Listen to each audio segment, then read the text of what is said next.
On Monday, I came to work. My badge didn't work. The guard said, "You're not in the system. You don't work here anymore." I stood at the turnstile with my hand still on the plastic card. Like if I held it steady, the scanner would change its mind. The little light stayed red. People moved behind me in a steady stream. Coats, coffee cups, earbuds. No one looked at me, but I felt how visible I was. The guard's voice had that careful tone people use for awkward situations. He was not rude. He just wanted me to step aside. I did not argue. I slid the badge back into the lanyard and moved out of the way. My face felt hot. I told him I would go to HR and check. He nodded, already leaning toward the next person with a "good morning."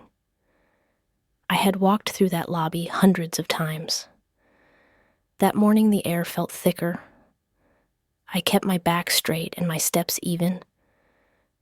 I did not want to be the scene people discussed in the elevator. I told myself it was a system error. Our access software glitched sometimes after updates. 2 weeks earlier, the elevators had gone down for half a day. I lined up explanations like sticky notes in my head and read them one by one. It calmed my breathing enough to keep walking. Still, I could feel a small cold patch under my ribs that would not warm up. I kept my hands wrapped around my bag straps so they would not shake. The receptionist glanced up when I passed. She started to wave and then looked at her screen. Her smile stalled. I did not stop. If I stopped, I would have to explain the red light and the guard's sentence. I kept the pace of someone with a meeting. I pushed the HR floor button and held my breath while the elevator counted up. I had not prepared for this kind of moment. I had prepared for missed deadlines, rough one-on-ones, last-minute changes. I had even rehearsed how I would ask for a raise when reviews came around. I had not rehearsed what to say when a stranger in a uniform told me I did not work here anymore. My mind wanted to jump to names and reasons, but I made it stay on the narrow track. Go to HR, ask, fix it. The HR floor was quiet that early. The waiting area had those low gray chairs that make everyone look small. A poster about open enrollment faced the door. I looked away from it because the word enrollment pressed on my nerves. I told the assistant I needed to check my access because my badge had stopped working. She asked for my name. She typed. The keyboard clicks sounded too loud in the quiet. "Take a seat," she said. "Someone will be with you soon." Her eyes moved from my face to my shoulder and back, like she was deciding how much to smile. I sat. I put my bag under my chair so it would not slide around. I did not take out my phone. I kept my hands on my knees to stop myself from opening, slack like muscle memory. I was not sure if I wanted to see my account signed out. The hallway door opened and closed. Voices moved past and faded. I could pick out words like offer, compliance, timeline. Normal office words. Each one sounded safe and irritating. I wanted to borrow their normal day for 10 minutes. I stared at a spot on the carpet until the pattern went blurry. I told myself again it was a mistake. My brain built a case. My team knew I was coming in for a 9 o'clock check-in. My calendar had invites. My laptop was in my bag with the company asset tag. My health insurance card still worked last week at the pharmacy. All of that had weight. It had to outweigh a red light and a guard's sentence. My stomach had that tight, empty feeling that comes right before you get bad news. I swallowed, and it did not help. I checked the clock on the wall. 9 minutes had passed. I thought about getting up and asking the assistant again, but I did not want to move. My shoes felt heavy. I breathed through my nose and kept my face blank. Someone from HR finally stepped out. She was new. I had seen her at a benefits session, but we had never spoken. She said my name and added a small smile, like we were meeting at a networking event. I stood too quickly and had to steady myself. She asked me to follow her. We walked down the hall with the same framed photos of volunteer days and team runs. I kept my eyes on the floor numbers stuck to each door. Her office was small and neat, 2 chairs, a desk, a monitor. She motioned for me to sit. She asked if I wanted water. I said no. She looked at her screen, then at me. Her voice had that light float people use when they expect tears. I did not cry. I waited. "Let me just confirm a few things," she said. She asked to verify my address and phone number. I told her. She nodded. The pause after each click stretched. Finally, she said they had me as voluntarily separated as of last Friday. She said it like a sentence she had practiced. The heat ran up my neck again. "That has to be an error," I said. I kept my tone even. I did not raise my voice. I did not resign. She blinked. The small smile wavered and tried to return. "Sometimes there's a delay in removing access," she said, "but the system shows a resignation form on file." She looked back at her screen. I watched her eyes scan lines I could not see. She seemed to be reading toward some instruction on what to do with me. I said I wanted to see what they had. She said she would pull it up. The printer hummed in the corner. Each sound landed in the room like it was too big for that space. I kept my hands folded to keep them from reaching for my phone again. I wanted to call my manager. I wanted to call our operations lead. I did not. I had decided not to make noise in the lobby. I held that line now. It felt like the only control I had. She handed me a paper. I did not understand the first second what I was looking at. My name sat at the top. The words "resignation effective" stood near the middle. At the bottom was a signature that looked like mine. I stared at the loop of the first letter, the angle of the last. It was familiar the way your own reflection is familiar in a window at night. Close enough to pass, but off in a way that made something inside me stiffen. I set the paper on my lap without letting it bend. My throat felt tight. I said again, calm and slow, that I had not written this. I told her there must be confusion. She pressed her lips together. She said we could escalate to her manager. She said the system had the document and in a forwarding summary. I asked what that meant. She said it meant it had been submitted through internal channels, not handed in. The word channels sounded like a wall.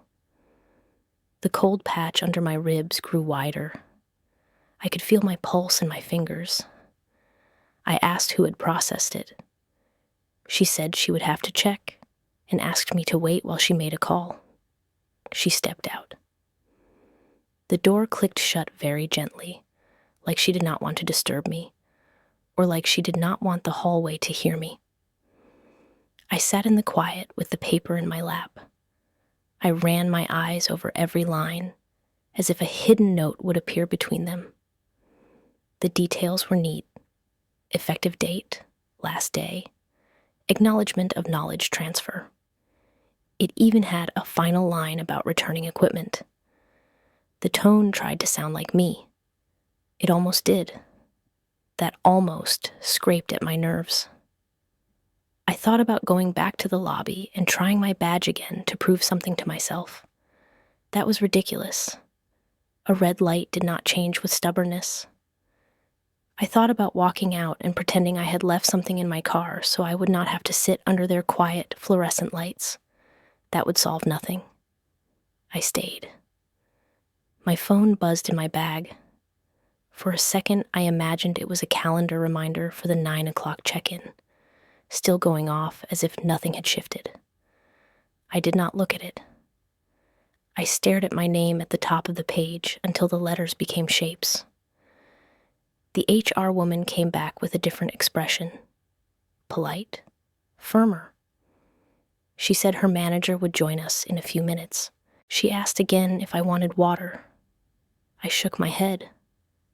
My voice would not come out right now. I placed the paper carefully on the edge of her desk.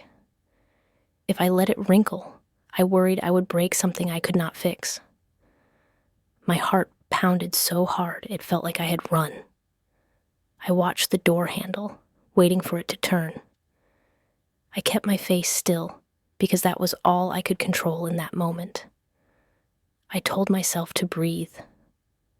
I told myself it had to be a mistake that could be untangled with the right person, the right form, the right sentence. But a thought pressed in anyway, quiet and sharp, and would not leave. What if this was not a mistake at all?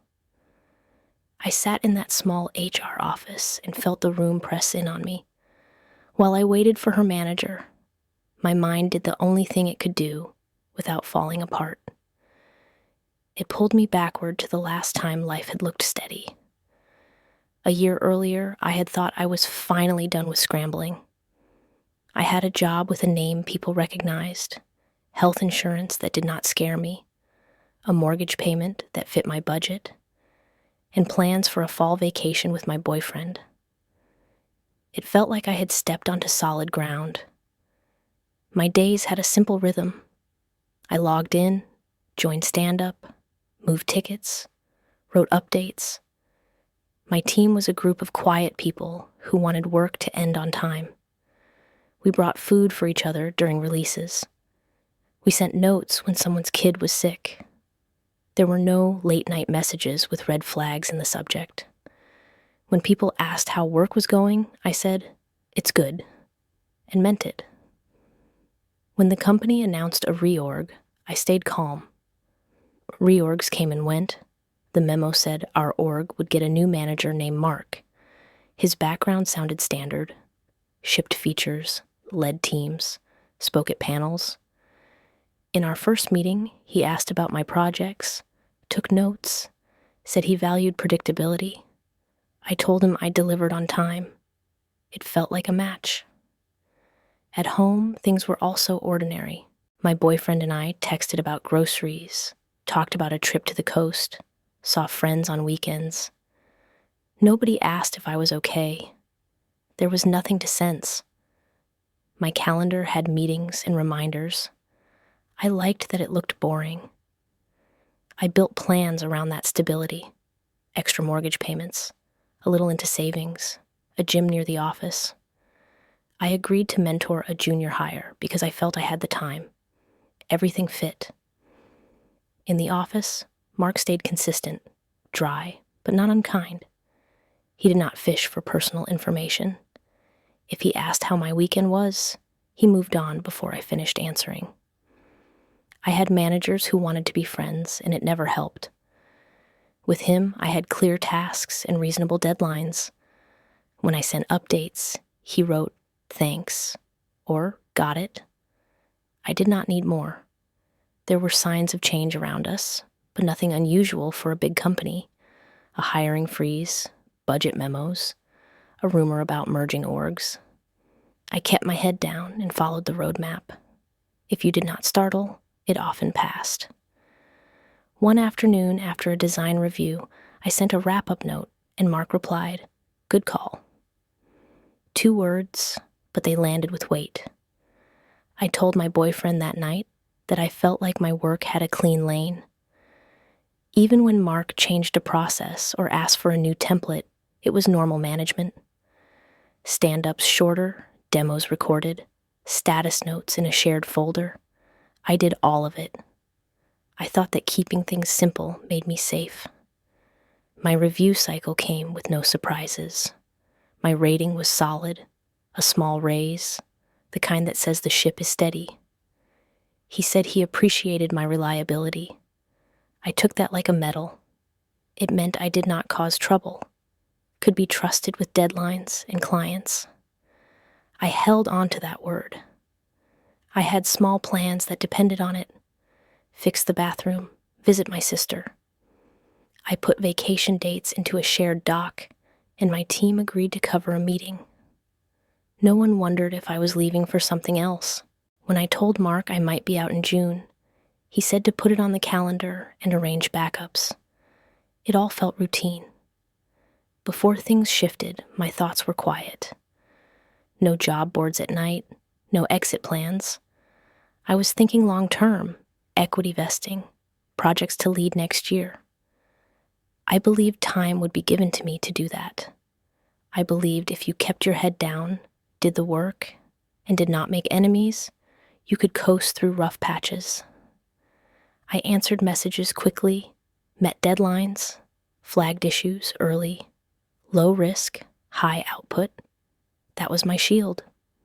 Small, awkward moments with Mark did not bother me. Sometimes his praise felt mechanical. Sometimes he replied slower than to others. If there was a pattern, I did not see it. The team stayed stable. No one left in a rush. The closest thing to drama was a disagreement over metrics that ended in a follow-up. We moved on. We shipped. Our client calls stayed calm. Sundays were calm. I did not dread Monday. If you had asked what could go wrong, I would have pointed to market shifts or leadership changes. I would not have imagined a signature used against me. Sometimes I stayed late to clean up tasks before Friday. Once, Mark told me to take time for myself. It sounded like a handbook line, but not false. He liked order. I made order. This is the picture I held in my head while I sat in that HR chair. My year without accidents, my careful manager, my steady habits. The paper said I had walked away. The life I remembered said the opposite. I waited for someone to confirm which version counted. I still believed quiet, consistent work protected me. It had for years. Sitting there, I clung to it, not knowing yet how quickly it could break. 2 weeks before I sat in that HR office, Mark appeared in the doorway of my workspace late in the afternoon. He didn't step inside, just leaned his arm against the frame, one hand on his phone, the other holding a coffee cup. "There are going to be cuts," he said, watching my face. "If you want my advice, it's better to resign than be laid off.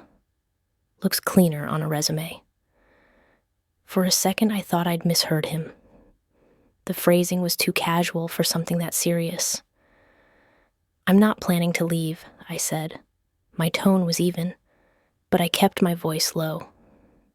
I didn't ask how many people, or when, or why he was telling me this now. I didn't want to start a conversation that could turn into a negotiation. He nodded once, like he'd expected that answer. "Think about it," he said, already turning away. His tone had no push behind it, but it wasn't friendly either. After that day, something between us shifted. He still answered emails, still approved requests, still showed up to meetings. But the pauses before his replies stretched longer. The short "thanks" or "got it" in chat became less frequent. In our stand-ups, when I gave an update, he just nodded and moved on, without the usual follow-up question. It was subtle enough that anyone else might not have noticed. I told myself I was being too sensitive. Managers had bad weeks, too much on their plates. I wasn't going to interpret every clipped sentence as a warning sign, but I started choosing my words in meetings more carefully, as if I had to remove anything that might be seen as defensive or difficult. A few days later, I walked into a planning session a couple of minutes early. Mark was at the far end of the table with 2 other managers. His laptop was open, the screen angled toward him. I only caught a glimpse before he flicked it nearly shut with one hand and shifted in his seat. The movement was quick, deliberate, like muscle memory. I didn't ask. I assumed it was something confidential.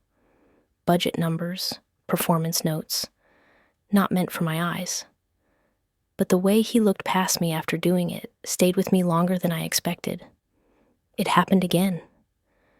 I was walking past his office to grab a printout, and through the glass wall I saw him working on his laptop. As soon as he noticed me, he pushed the lid down, not all the way closed, just enough so the screen was hidden. The first time I brushed it off. The second time, I felt a small, cold knot in my stomach. It was the same kind of knot you get when someone lowers their voice as you walk into a room. The action itself is nothing. The reaction it pulls from you is everything. Still, I talked myself down. Paranoia would only make things worse. If I started acting like I didn't trust him, it would become true in his mind. I kept my focus on deliverables. I hit every deadline. I showed up to calls with my camera on, face neutral, voice steady. But I started keeping track without meaning to. The warning about cuts, the end to small talk, the laptop closing. Little changes I wouldn't have connected if they weren't all happening so close together. I thought about telling someone, maybe Rachel, a former teammate I still met for coffee, but stopped myself. What would I even say? That my manager seemed different this week? That he shut his laptop when I walked by? It would sound like gossip. Instead, I kept it outside of my personal life too. My boyfriend asked how work was going, and I said, fine. Technically, it was. Deadlines were met. Clients were happy. On paper, nothing had changed. But walking into the office in the mornings, I found myself scanning the lobby for him, who he was talking to, whether he looked over when I passed. If he didn't look, I wondered why. If he did, I wondered what that meant. None of it had anything to do with my actual job, but my mind ran these silent checks without asking my permission. One afternoon, I joined a small sync early, and he was already there with another lead. I caught the tail end of a sentence, something about timelines being easier before his voice dropped. It could have been about anything, but I felt my chest tighten. I kept telling myself not to overthink it. People are allowed to have private conversations. They are allowed to close their laptops. They are allowed to have bad weeks. But I couldn't shake the sense that the change in his tone after I said I wasn't leaving wasn't temporary. That conversation, better to resign, started replaying in my head at random times. I tried to frame it as neutral career advice, something you'd hear from any seasoned manager during a rough quarter. But the more I replayed it, the less it sounded like advice. It felt like an option he had placed in front of me and expected me to take. And every day that I didn't take it seemed to add another inch of distance between us. I didn't know it yet, but those small inches were adding up faster than I realized. At the time, I thought I was imagining patterns that weren't there. I thought this was just an awkward stretch we'd eventually get past. I had no idea those little shifts were already part of something that had been set in motion. And by the time I finally recognized it, the pieces would already be falling into place. The HR manager came in without knocking. She had a folder in her hand and the kind of expression people wear when they've already decided how the conversation will go. She sat across from me, placed the folder on the desk, and said, I understand this is unexpected. She didn't wait for me to respond before adding, I'm sorry to hear you're leaving. It's always a loss when someone decides to move on so quickly. For a moment, I thought she was speaking hypothetically, like she was confusing me with someone else. But her tone was steady, and she kept using the past tense. I'm not leaving, I said. I kept my voice even, but I leaned forward so she would hear the clarity in my words. She looked at me the way people look at a child insisting on something impossible. Then she opened the folder and slid a sheet of paper toward me. This is what we have on file. It was a resignation letter. My name was printed at the top, the company header above it. The body of the letter was short, 2 paragraphs, standard language about my last working day, acknowledgement of knowledge transfer, thanks for the opportunity. At the bottom was my signature. I knew my own handwriting. I recognized the loop of the first letter, the angle of the last. I stared at it for several seconds, waiting for the part of my brain that handles logic to supply a reasonable explanation. I didn't write this, I said. She tilted her head, almost like she was giving me room to correct myself. It came through our internal process. The system shows it was submitted last Tuesday. By who? It was forwarded by your manager, she said. I sat back in the chair. The words hit harder than I expected. I heard them, but my mind was already running 2 tracks at once. One trying to figure out why this would happen, and one telling me not to show how those words landed. She kept talking, explaining something about standard procedure, final pay, exit interviews. I barely registered the details. The only clear thing in my mind was that my manager had sent in a resignation letter with my name on it. I looked down at the paper again. It was printed on standard company letterhead, formatted perfectly. No typos. No hesitation in the pen strokes of the signature. Whoever had done this hadn't rushed. They'd taken their time to make it look natural. Can I have a copy? I asked. She nodded, slid the sheet into the copier beside her desk, and handed me a duplicate. I folded it once, carefully, and put it in the front pocket of my bag. I'll need to follow up on this, I said. She nodded again, but didn't ask what I meant by follow up. She didn't offer to involve security or compliance. She just reminded me that my system access had already been revoked, and that my final day would be processed, according to the date in the letter. I asked again, so you're telling me Mark sent this in? That's what the record shows, she said.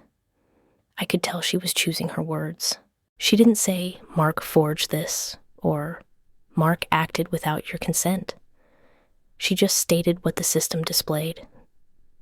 There was a long pause where I expected her to ask if I wanted to file a dispute or contact legal. That question never came. I finally said, I'll think about my next step. She closed the folder in front of her, like the meeting was over. The signal was clear. As far as HR was concerned, the paperwork told the story, and my words were just background noise. I stood, slid my bag over my shoulder, and walked out without shaking her hand. The hallway felt longer than usual.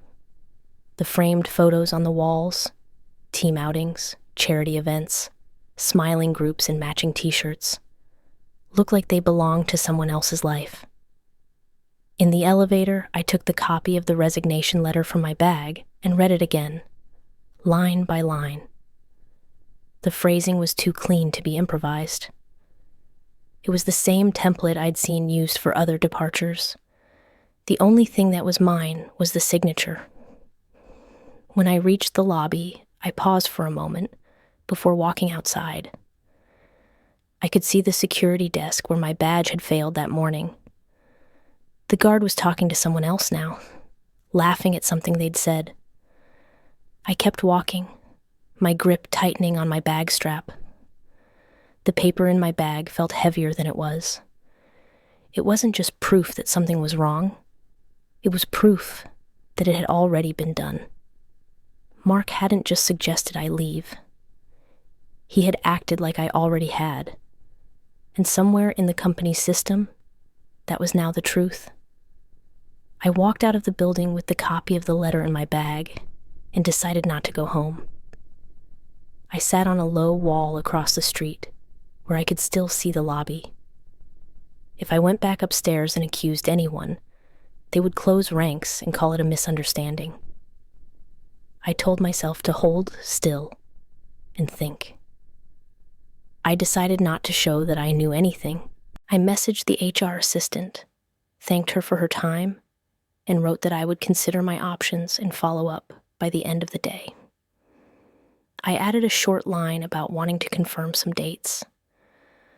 I wanted a paper trail showing I had not agreed to anything. Then I wrote to Rachel, the only person from my old team I could trust. I told her HR had just said I'd resigned and asked if she'd heard anything. She replied within minutes. She said there had been talk for a week that Mark was bringing in his niece for a role in my product line. She'd seen a draft org chart with my box replaced, different title, same scope. When I asked when the niece was starting, she said onboarding was already in motion. A desk was being set up on our floor, and internal systems listed a new hire for our group starting next week. She didn't give me the name or screenshots. She didn't want anything on her phone. I asked if anyone else had been pushed out. She said not in our org, but there was talk of headcount reshuffles, framed as normal rebalancing. She told me to talk to a lawyer before saying anything to the company. I promised to keep her out of it. She asked me not to text her from company accounts. I told her I couldn't log in anyway. I checked my Access, email, Slack, calendar, badge app. All revoked except the health insurance portal. At a coffee shop around the corner, I read the letter again. The date matched the day Mark had told me it was better to resign. The signature was mine, but I hadn't written it. I thought about confronting Mark in front of witnesses, but I could already hear him saying he'd simply forwarded a document and tried to help me. HR would point to the system record. None of it would get me back in the door. I wrote to the HR manager, said I appreciated the information, and asked for a complete copy of my file and any separation documents. My tone was short and professional. In my notes app, I built a timeline. The day Mark mentioned cuts, the change in his tone, the laptop closing. The Tuesday HR said the letter was submitted. I left blanks where I needed exact times. I called my boyfriend and told him my badge had failed.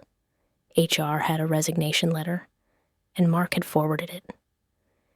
He asked if I was okay. I said I wasn't, but needed a few hours to figure things out. I searched for anything that could be twisted into consent. Nothing. I took screenshots of calendar invites showing me as lead, saved my performance reviews, downloaded vacation request drafts.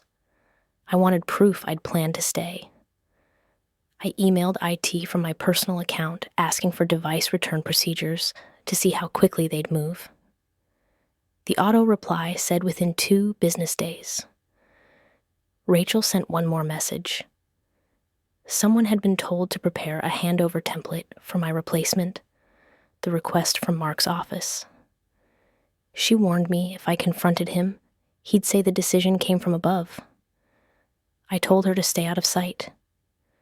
I reminded myself anger would make me sloppy. Shock would make me visible. I needed time, and time only comes to people who stop asking questions. I drafted a message to Mark saying I'd seen the HR paperwork and would review it, but I didn't send it. If he reached out first, I'd let him talk. I studied the signature again. Someone had taken time to make it convincing. I thought about all the documents I'd signed in the last month and who had handled them. I started a second timeline for signatures, with notes on when and where I'd signed each one. I sent HR a final request for the exact date, time, and channel of the resignation submission, plus the name of the person who forwarded it. I thanked them and hit send.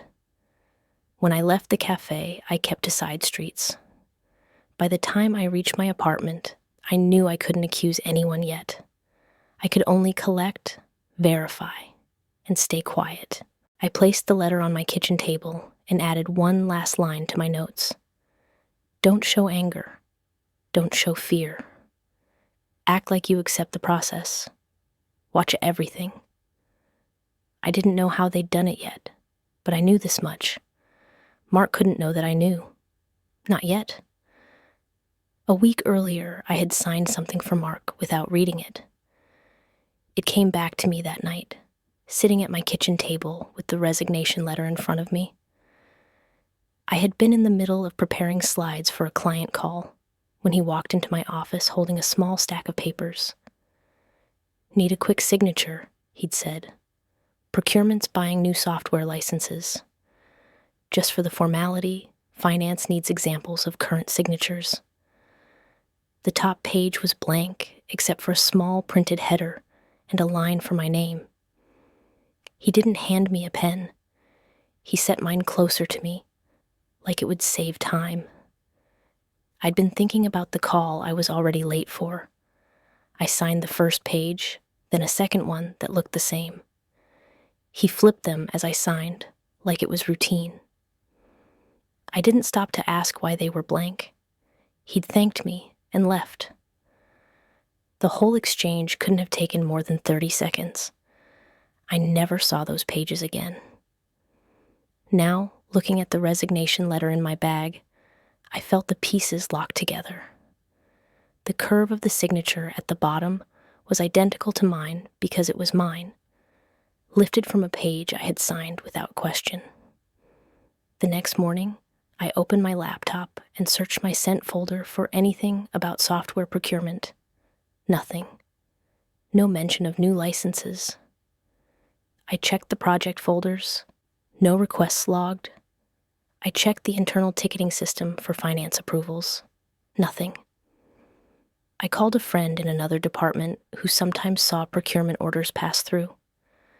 I asked her casually if she'd seen anything for our team in the last couple of weeks.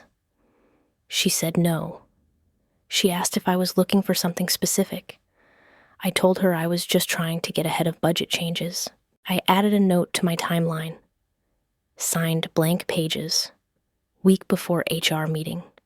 No matching procurement record. I highlighted it in red.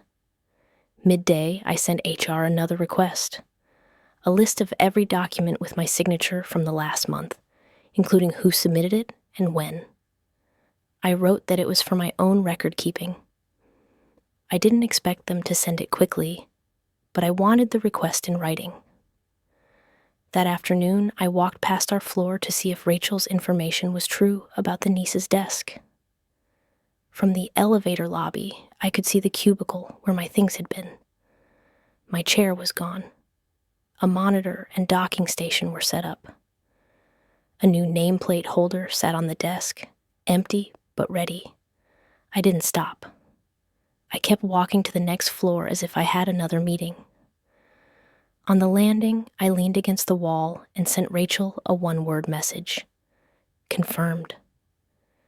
Later that day, Mark called my personal phone. His tone was smooth, the way someone talks when they already know the answer to the question they're about to ask. I heard you're talking to HR, he said. Hope we can make this easy. If you sign a mutual separation, I'll write you a strong recommendation. You'll land somewhere better. I let him talk. Then he added, if not, I'll have to share some of your messages with the review board. You know, the ones that might not look great taken out of context. It was the first time he'd crossed into an outright threat. I didn't respond right away. When I did, I kept my voice flat. Send me whatever you think you need to send. He didn't like that. His tone shifted, cooler now. Think it over. No need to make this messy. Then he hung up. I added the call to my notes, word for word. I wrote the time and date. I underlined mutual separation and messages taken out of context. That night, I pulled out the letter again and studied the signature. I wrote in my notes that I would need to find those original blank pages. If I could prove they'd been swapped for the resignation letter, I'd have more than suspicion. I didn't know yet how to get them, but I knew where to start. The day I'd signed them, Mark had walked in from the direction of the conference rooms, not his office, and he'd left in the same direction. That meant he'd had a destination in mind. I wrote one more line in my notes. Find procurement request log. If no entry, ask quietly who handled forms. Then I closed my laptop. I wasn't going to confront him. Not yet. I had what I needed.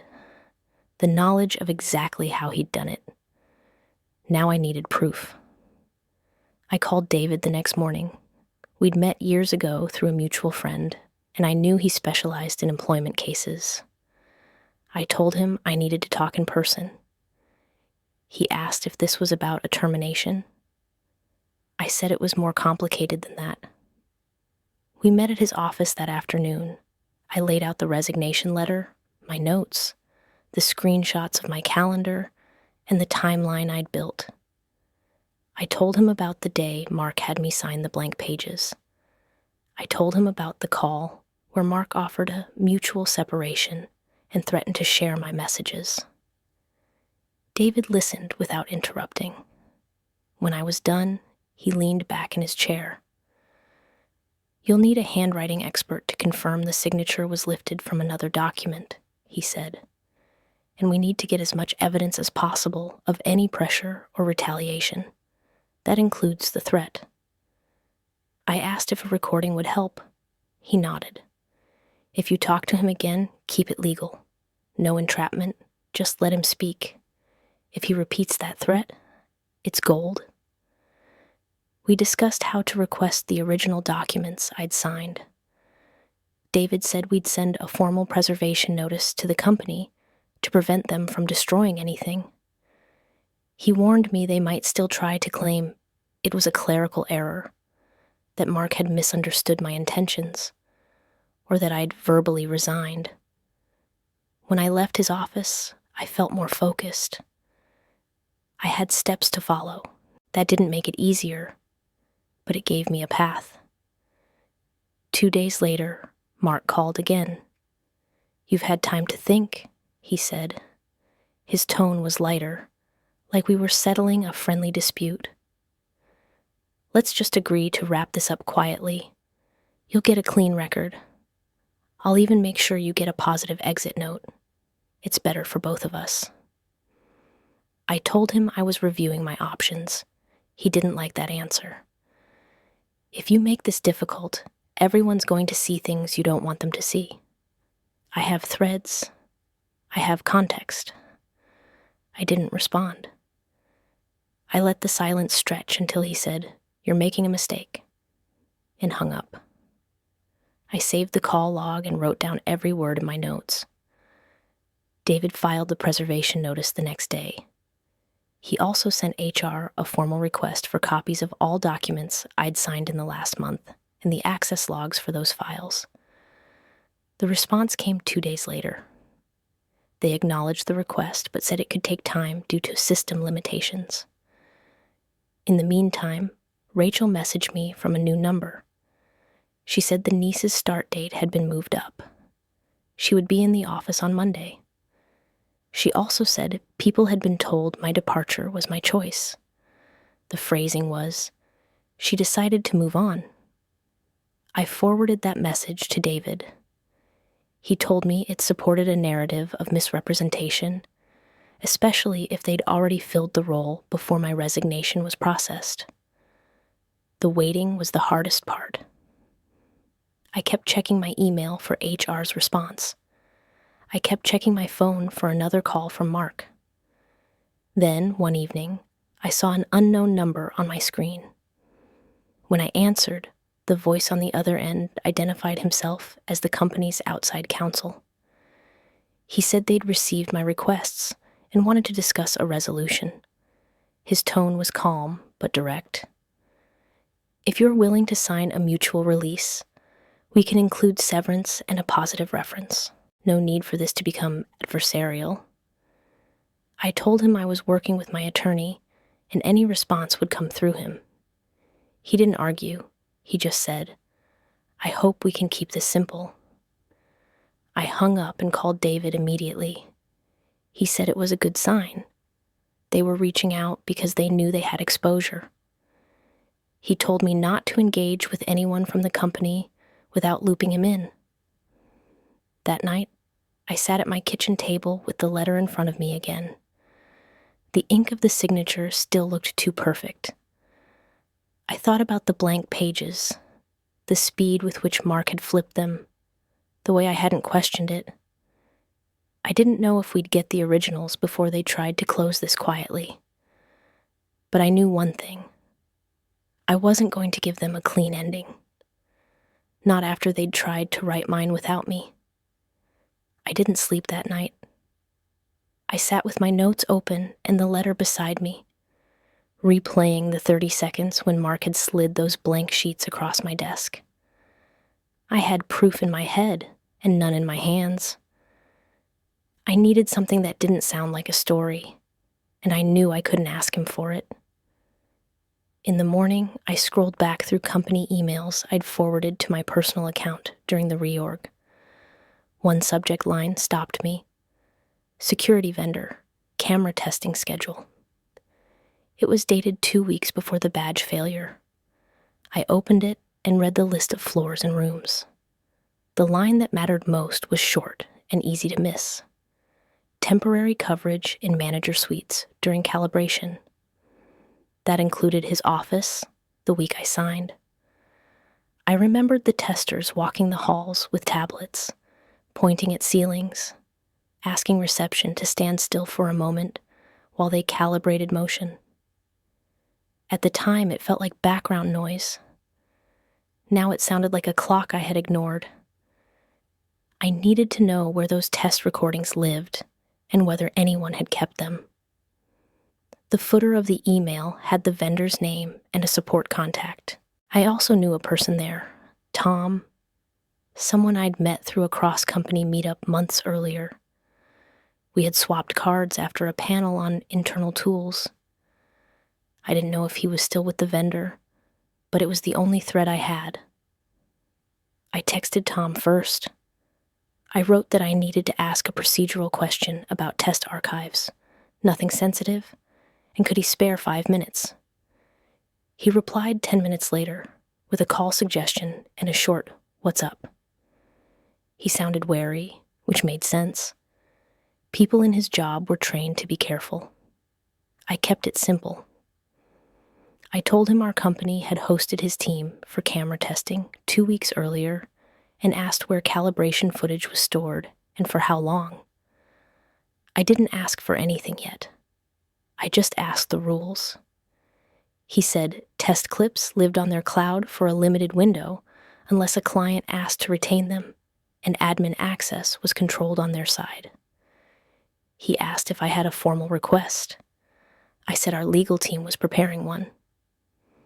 As soon as we hung up, I called David and told him about the email, the vendor, the dates, and the mention of manager suites. He went quiet for a second, then said, "If those cameras caught that signing, we need a preservation request sent today. I'll draft one addressed to the vendor and your company. Do not download anything yet. We want chain of custody." I forwarded David the original testing notice and Tom's full name. David sent 2 letters within the hour, one to my company's counsel, one to the vendor's legal mailbox, demanding they preserve all recordings from the relevant floors and time windows. He copied me on both. It was the first time I felt like the clock could be slowed, even if only a little. Then I wrote Tom again and told him our counsel had sent a preservation notice. I asked if he could at least confirm whether footage existed for the date and time in that email. He hesitated. He said he wasn't supposed to say anything without a ticket from our company, but he would check whether the archive window was still open. He told me to wait an hour. I spent that hour zooming in on the resignation letter until the pixels blurred. I reopened my calendar and found the timestamp of the quick signature moment. I had joined the client call 7 minutes late that day. My calendar showed the delay. If the video existed, it would show me in his doorway at that exact time. I needed those numbers to match. Tom called back. He spoke quietly, like someone in a shared office. "We have motion-triggered clips for that suite," he said. "They're time-stamped.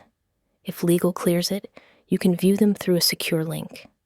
The retention window closes at the end of this week." He paused. "You should move fast."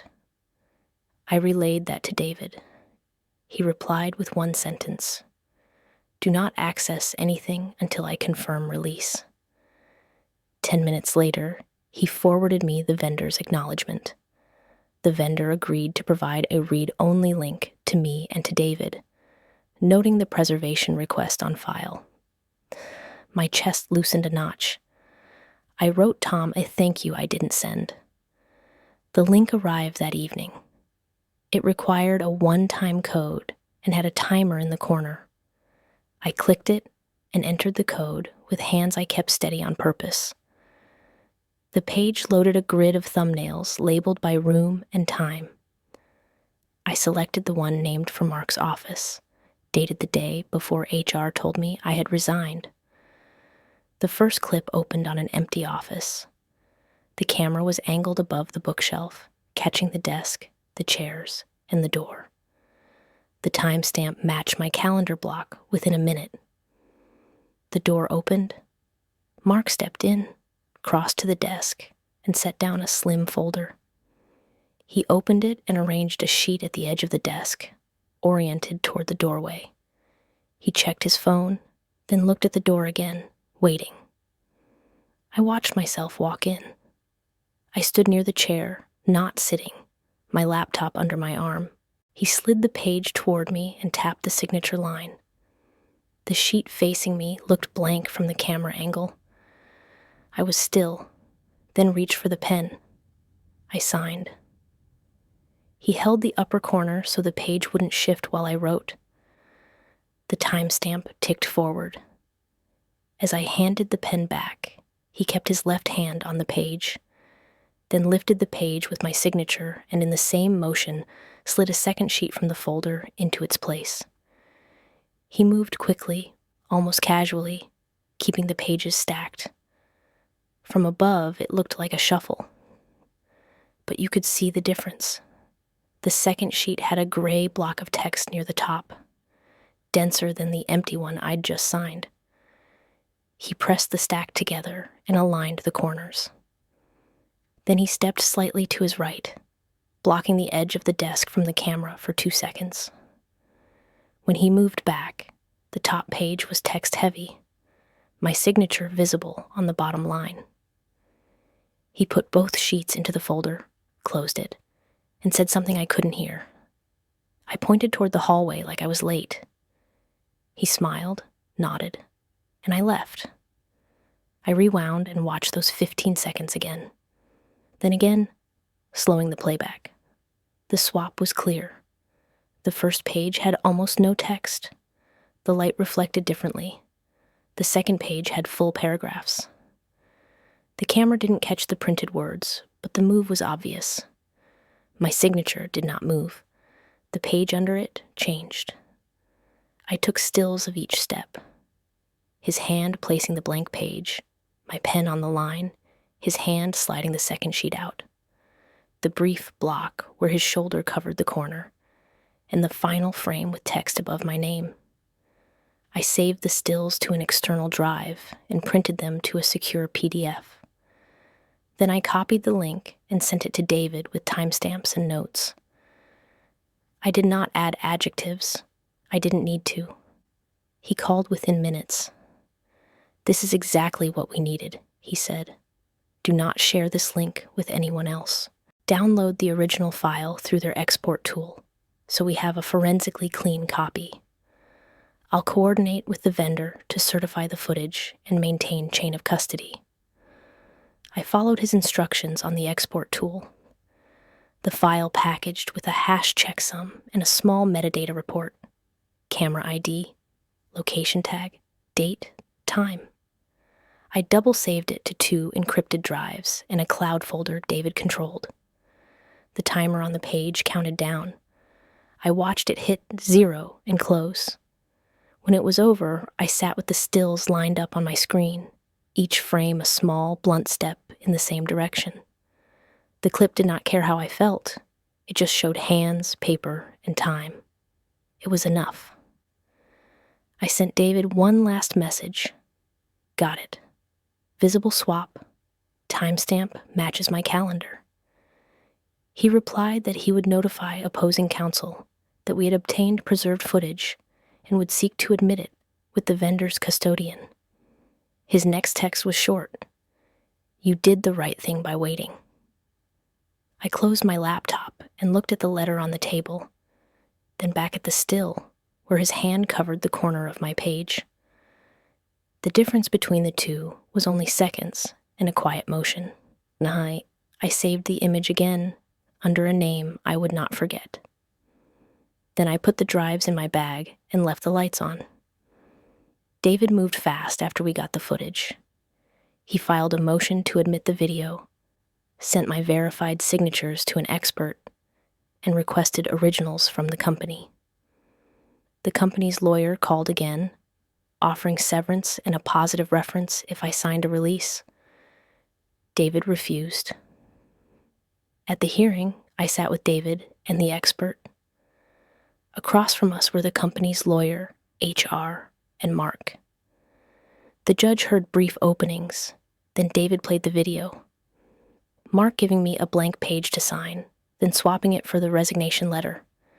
No sound, just timestamps. The judge asked to see it twice. The expert testified the signature matched mine, but the text layout didn't, consistent with a cut and replace. Mark claimed I'd said I wanted to resign. HR admitted no one confirmed with me directly. After lunch, the judge ruled the footage was clear, the process failed, and my record must show involuntary separation. He referred Mark's conduct to the company. A week later, they told David Mark was terminated. They offered my job back or severance with a corrected record. I chose severance. The settlement confirmed I'd never resigned and required neutral references. I didn't celebrate. I put the papers in a drawer and went back to contract work. A year later, I was still at my kitchen table. No office, no badge. I kept copies of every document, read each page twice. I tell this not for pity, but because I need it outside my head. Sometimes betrayal hides behind a blank sheet of paper. Now I read every sheet, even the water bill. What would you do in my place? Please write your thoughts in the comments. I will be happy to read them.